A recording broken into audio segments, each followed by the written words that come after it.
ती सर्व समाधानकर्ता करतोय आणि ब्लड रिलेशन मधनं व्हॅलिडिटीच्या संदर्भातली आपली आता रूल्स मधली अमेंडमेंट ही अंतिम टप्प्यात आहे। त्यामुळे आज जो मोठा एक प्रश्न येतो की व्हॅलिडिटी मिळत नाही, तर तो प्रश्न या माध्यमातून सॉल्व्ह होणार आहे।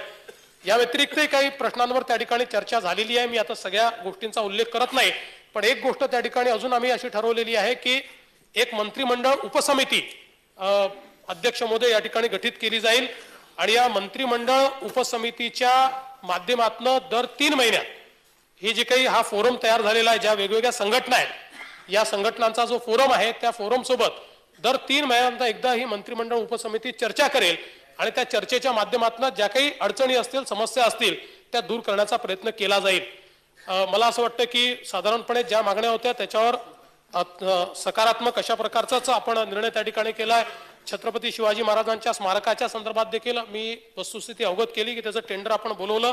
आता ते अंतिम निर्णयाकरता जी हाय पॉवर कमिटी असते आपल्या मुख्य सचिवांची, त्याच्याकडे ते जाते आणि त्यांच्या माध्यमातून ते काम देखील सुरू होईल।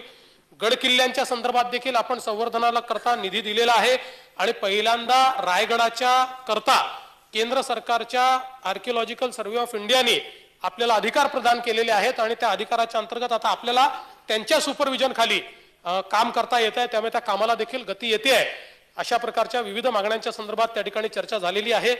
राज्य सरकार त्याच्यामध्ये सकारात्मक आहेत।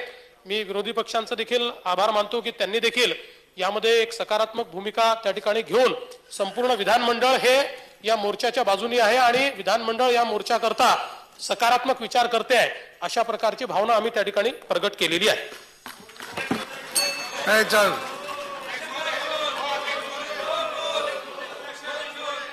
नाही कशासाठी क्या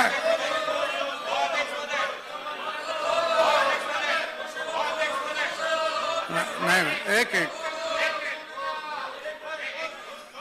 अब आदमी अध्यक्ष महोदय, मैं मुख्यमंत्री का बहुत आभारी हूं कि इन्होंने मराठा समाज के रिजर्वेशन के लिए पॉजिटिव स्टेप लेने का वादा किया है। मैं बहुत बधाई देता हूं, लेकिन मैं इनसे पूछना चाहता हूं कि मुस्लिम समाज ने कौन सी आपके साथ इतनी बड़ी गलती किया है कि जब इसी हाउस के अंदर ये अध्यादेश आया था कि 16% मराठा समाज का, 5% मुस्लिम समाज का, लेकिन आज आपने जब विधेयक पास किया तो आपने 5% मुसलमानों को दूध की मक्खी की तरह से निकालकर फेंक दिया। अध्यक्ष महोदय, कोर्ट ने कहा था कि 5% विधायक, 5% एजुकेशन में इनको रिजर्वेशन मिल सकता है। अध्यक्ष महोदय, हम इस मुल्क के 5वां हिस्सा है, 20% हम इस मुल्क के हैं। मैं कह देना चाहता हूं कि ये देश कभी भी विकसित देश नहीं कहलाएगा जब तक ये इस देश के रहने वाले 20 करोड़ मुसलमानों को इंसाफ नहीं मिलेगा। मैं आपसे निवेदन करना चाहता हूं कि मुसलमानों के साथ भी इंसाफ कीजिए। अध्यक्ष महोदय, ये लाल किला, ये ताजमहल, ये जितने भी तामीरें हैं,